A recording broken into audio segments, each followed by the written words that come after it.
Hello and welcome to the Northeast Ohio Media Group Candidate Debates. Thanks for joining us. I'm Amanda Harnotes. Today we're hosting a debate for District 2 and Maple City Council. The candidates will introduce themselves in a minute, but first the rules. We will start with 1 minute for each candidate to introduce themselves and explain why they're running. Then we'll ask questions, give each candidate 90 seconds to answer, and a minute for any follow-up. At the end, we will allow for 10 minutes for the candidates to ask each other questions with 60 seconds permitted for their answers. So let's get started with candidate introductions. We'll start with Toni Jones. Would you like to introduce yourself? Hi, my name is Toni Jones. I am currently on council in the city of Maple Heights. This is my 4th term. I was elected in 2008 to serve my district, and I've been involved in many aspects of our city. My main concentration is in housing, so I've been creating a lot of legislation in regards to landlords and tenants, vacant housing registration, and lastly, the application to the county for the county demolition fund. Okay, thank you, Toni. Thomas Coyle is up next. He'll give an introduction. Hello, my name is Thomas Coyle, first time running for City Council. I moved to Maple Heights about a little over 5 years ago, and personally I've seen problems in the city that either has been delayed or not addressed, and that's why I'm seeking counsel to try to make Maple Heights a better place to live. Okay, thank you, Thomas. So we'll get started with our first question, and it is, the city has some serious financial problems. It has been declared to be in a state of fiscal emergency. What would you do to tackle this problem? Toni, we'll start with you. You have 90 seconds. A couple of weeks ago, we actually met with the representative from the state auditor, and we were talking about the financial recovery plan for 5 years. We're currently putting together a list of volunteer residents, business owners, and people that have some type of an accounting background in order to make our commission up. We met last month, and we went over everything that we were able to cut in our city budget.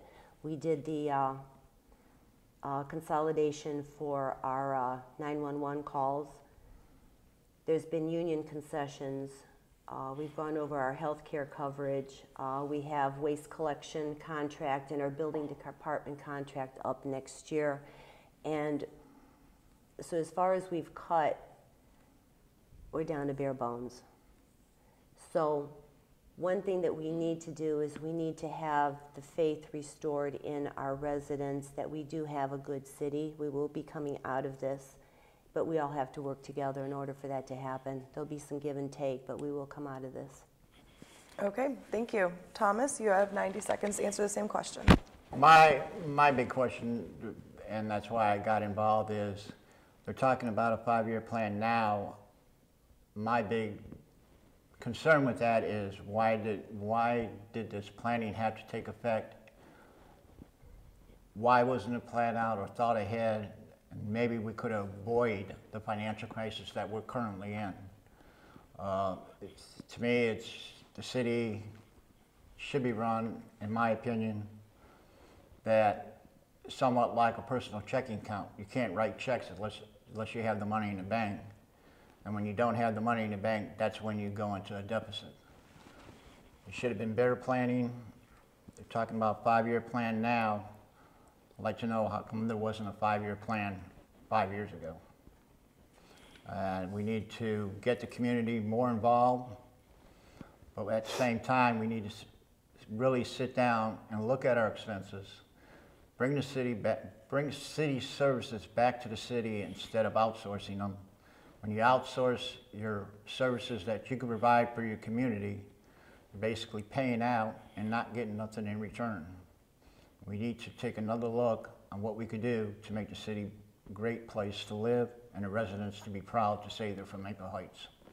Okay, thank you, Thomas. Toni, if you'd like, you have 60 seconds to respond. I think one of the reasons why we could not have a 5-year plan is because of all the state cuts that came to all of the municipalities. each year has been worse. There's money that we anticipate that comes from from Cuyahoga County through a tax budget. And basically when they give us that budget, we need to match our needs to that budget. Sometimes it's a fluid document where we have things that actually work out, but then there's unexpected things that happen. If we have a fire engine that breaks down, or if we have people that take early retirement, those are things that we don't have anticipation of. I think that it's going to be a hard thing. We've tried to do what we can with what we have, and I'll let you go on to your next question. I'm sorry. Thomas, you have 60 seconds as well if you'd like to respond again. My big thing with that is, and it goes back to city services and outsourcing.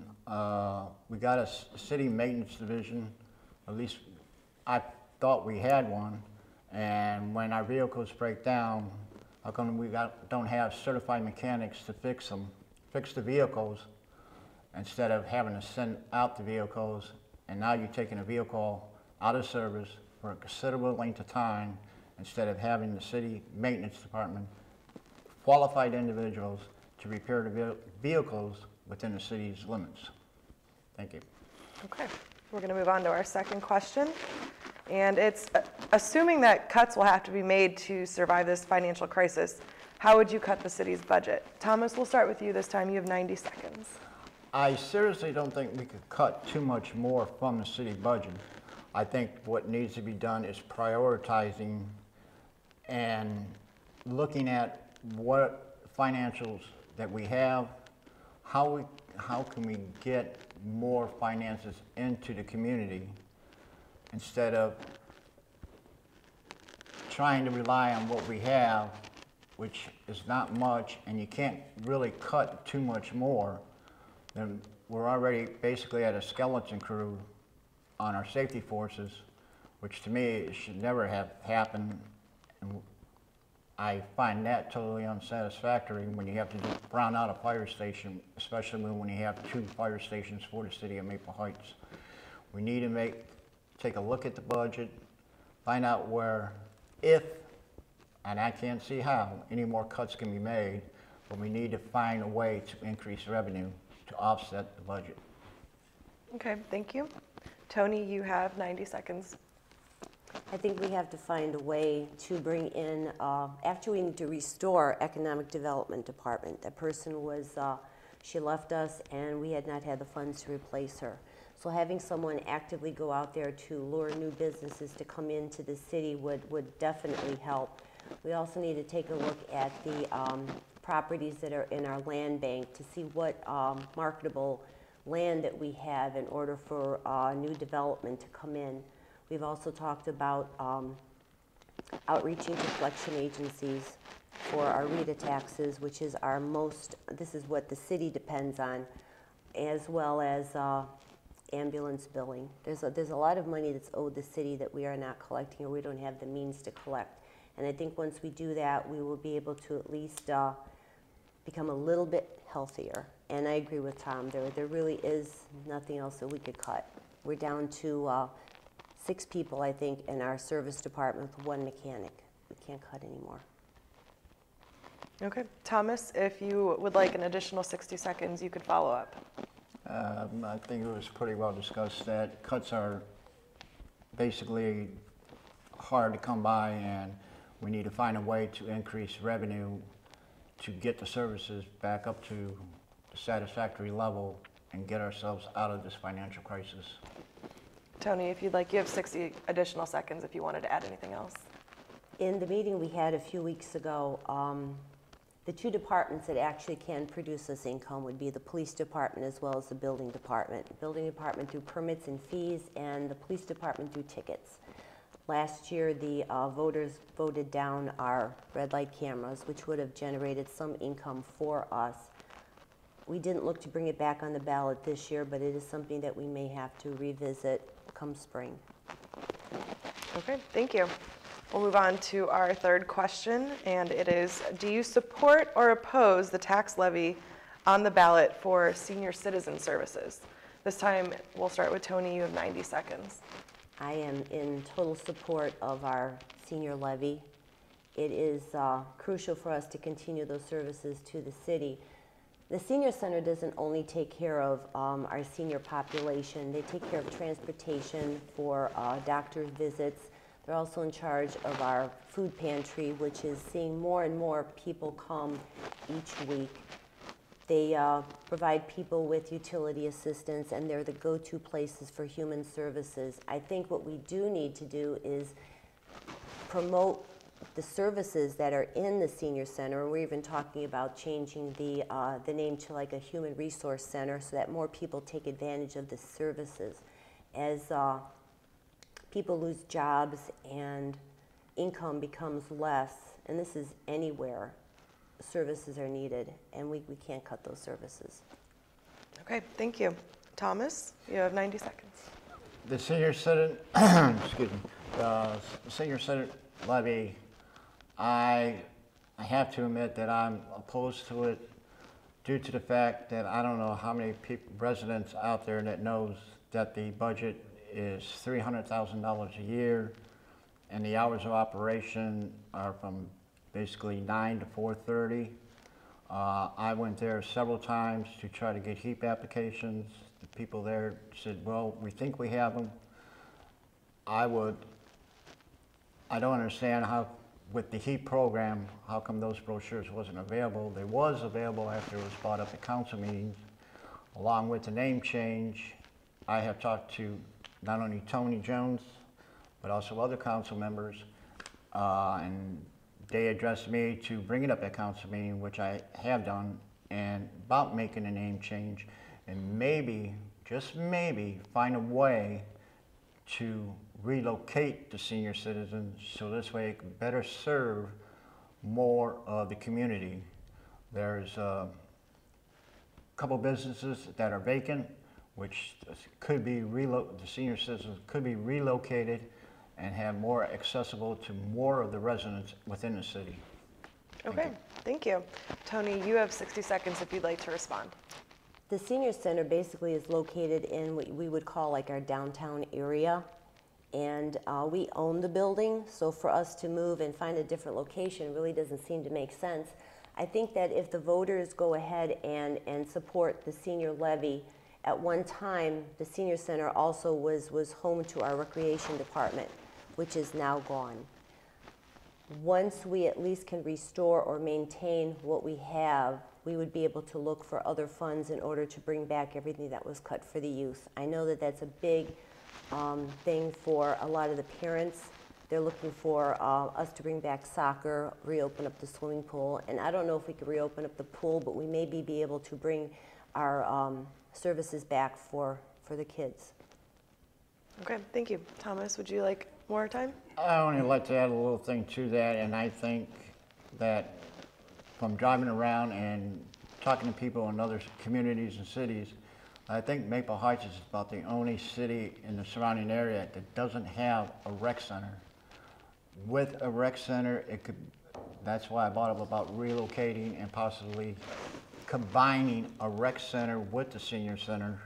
This way you have access to our youth as well as our seniors to strive for a better relationship between our older generation and also the families that are moving into the neighborhood to progress forward instead of being in the stumbling blocks. Thank you. Okay, thank you. We'll move on to our next question. The city's going to have a new mayor. Jeff Lansky is not seeking re-election. Which candidate do you support in the mayoral's race, Nett Blackwell or Bill Brownlee? Thomas, we'll start with you. From what I have heard, I haven't heard too much from Ms. Blackwell.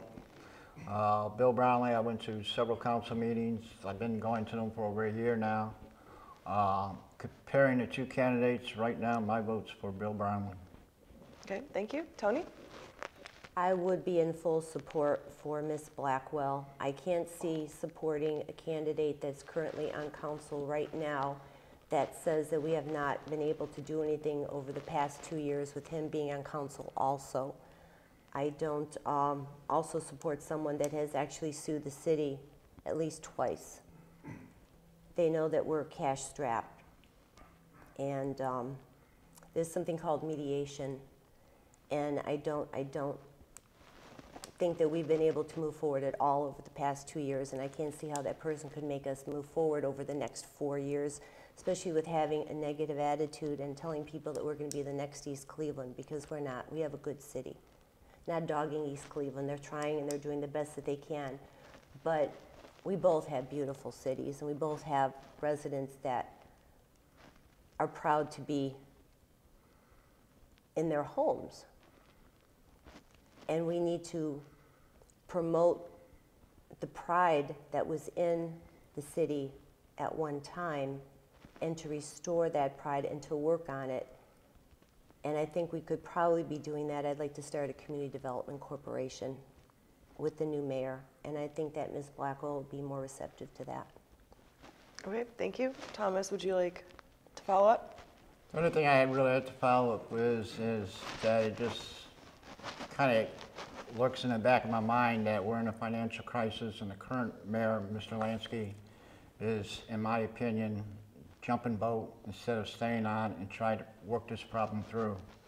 Mr. Brownlee, yes, he is a little bit of an outburst, but if you really sit down and listen to what he has to say without being constantly interrupted at council meetings, let him speak his mind.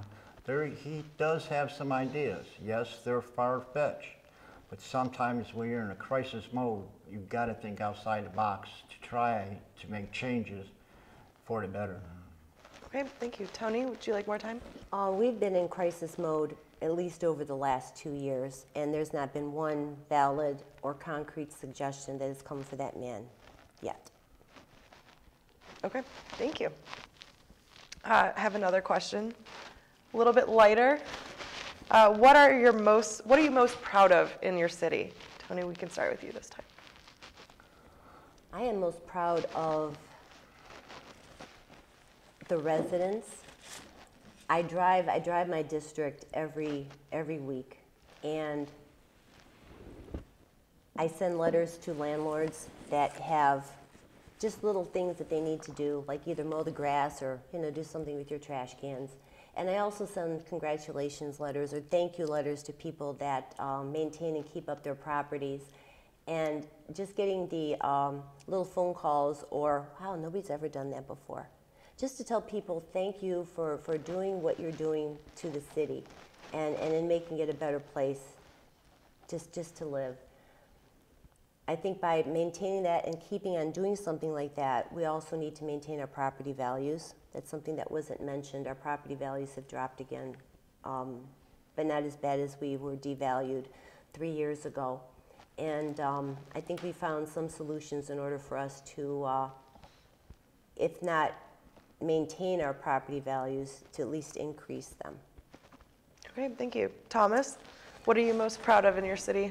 Well, one, the residents, because through the residents of Maple Heights are kind of like Browns fans. We'll be with the city through thick and thin. Mm-hmm. But there comes a time, and it's well noted, when you start having vacant houses, people are moving out, either for they found someplace better, or unfortunately to say they just gave up on the city and moving out. There was a property that was in the street over from where I lived that was condemned, and it was condemned 4 years ago before it finally got taken down. I think there should be a stronger emphasis on going after delinquent landlords on property taxes. Speaking of which, that was brought up about, yes, property taxes have gone down. Residents were concerned about that, but if they read the notice they received in the mail, they can debate why the property taxes went down and have it reevaluated. With that, you can't get city tax or property city taxes off vacant lots. We need to keep the citizens in the city, make them feel proud to be in the city and want to stay in the city. Okay, thank you. Toni, would you like 60 more seconds? I would like to address the vacant housing issue. The city of Maple Heights works very closely with the Cuyahoga County Land Bank, and the demolition fund that was introduced before County Council, and thank God they passed that because it's been a godsend to our city, was one of the reasons why we were able to demolish the property that you were talking about. The city did not have funds for demolition since the NST program happened probably about 3 or 4 years ago. Currently, we're on track to demolish at least 40 homes, and the County Land Bank has about 40 homes that are on their list in the city of Maple Heights. By demolishing the worst house on the street will increase property values because the eyesore is gone. It's been there for so long.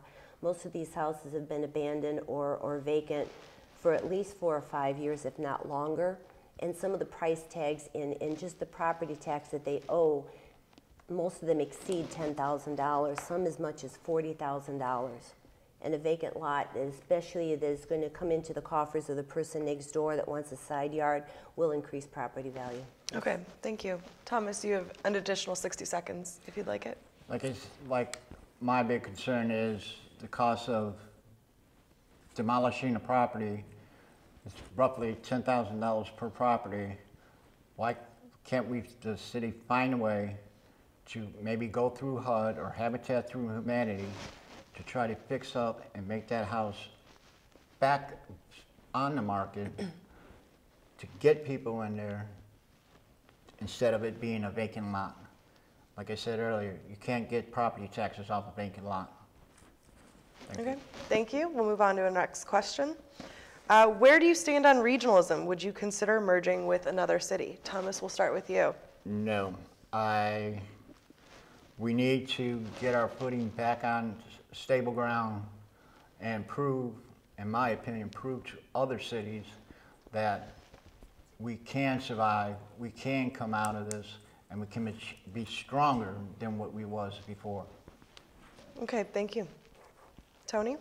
I think regionalism is a good thing. I think collaborating with our sister cities, we have Warrensville, we have Bedford Heights, we have Garfield.